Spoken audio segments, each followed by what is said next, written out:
गुरु भक्तों, एक पूर्ण गुरु के रूप में हमें सर्वश्री आशुतोष महाराज जी की प्राप्ति हुई है। एक ऐसी प्राप्ति जिसे प्राप्त करने के बाद कुछ भी प्राप्त करना कहीं शेष नहीं रह जाता। हमें एक ऐसा पावन दरबार मिला है जिसकी शान सारे जहान से निराली है। एक ऐसे पावन गुरु को प्राप्त कर, ऐसे दिव्य और पावन दरबार को प्राप्त कर कहीं और भटकना ठीक अपने समय और जीवन को व्यर्थ गंवाने के समान है। और ठीक ऐसा ही अनुभव हुआ है नरेंद्र को, यानी स्वामी विवेकानंद जी के जीवन का। एक बार नरेंद्र अपने गुरु भाइयों के साथ ठाकुर को बिना बताए तीर्थाटन के लिए चले गए। वहां जाकर उन्होंने देखा कि वहां पर सभी लोग अनेक प्रकार के कर्मकांड, अनेक प्रकार के अंधविश्वासों में उलझे हुए हैं। यह सब देखकर नरेंद्र का मन अशांत हो गया, वो दुखी हो गए।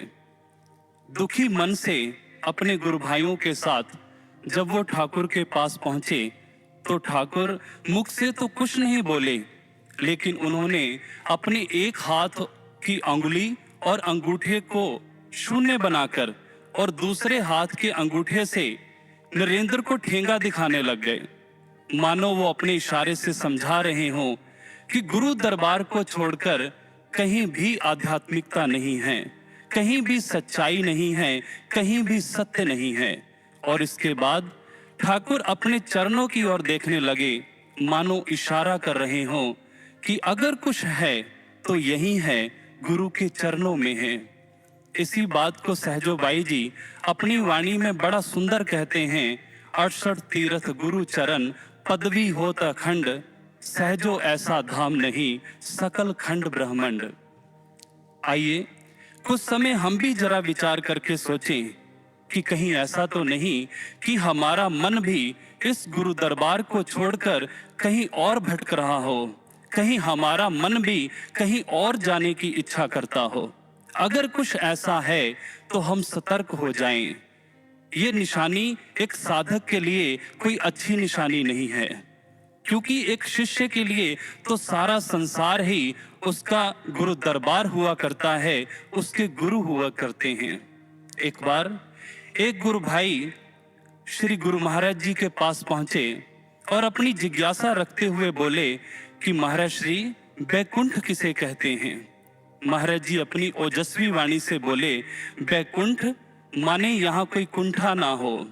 वैसे तो बैकुंठ की प्राप्ति मृत्यु के बाद होती है, लेकिन एक शिष्य को जब गुरु दरबार के अंदर वो आता है तो उसका मन कुंठा से रहित हो जाता है।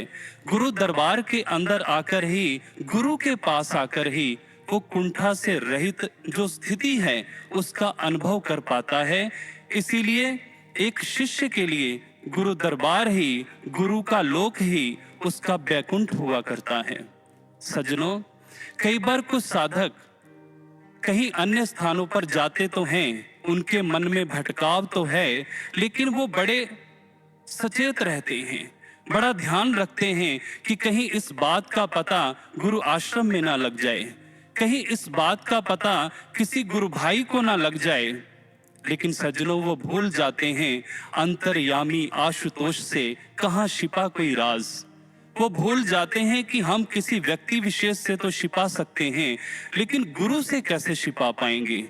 इसलिए सज्जनों, आज समय है, हमने महाराष्ट्री की प्राप्ति की है, हमें ऐसे महान गुरु मिले हैं, ऐसा पावन गुरु दरबार मिला है। हम किसी स्थान पर जाकर क्यों भटकें, क्यों अपने सर को पटकें, क्यों अपना समय व्यर्थ करें।